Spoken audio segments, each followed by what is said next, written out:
Distin Davao Condominium. Itorta mo sa 1 bedroom unit sa Distin Davao. Bali 27 square meter, diya ini siya. So, dali, sunod na diri. Mauni siya ang kitchen sa Distin Davao.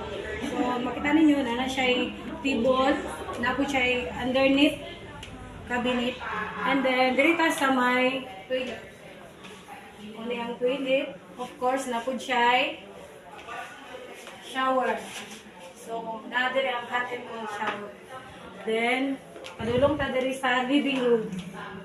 Diri ta, pwede mo mag-relax diri while watching TV. No?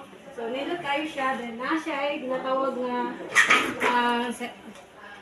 pwede niyo siya siradan. Partition. Go. Okay, na siya partition. Meaning, na may privacy kung namo sa inyong bedroom. So, muna siya ang 1 bedroom. Then, sample unit ni siya sa 1 bedroom. Diri sa likod, na siya ay mga view, kaya naman siya ay balcony. So, na siya ay makita nyo mga balcony, makita nyo ang city, Mount Apo, o gining saman. Mamili lang mo kung sa inyong gusto. So, kato lang, kung isa interesado, mga friends, relatives na ko, dira, PM lang mo sa kuha. Thank you! Have a nice day!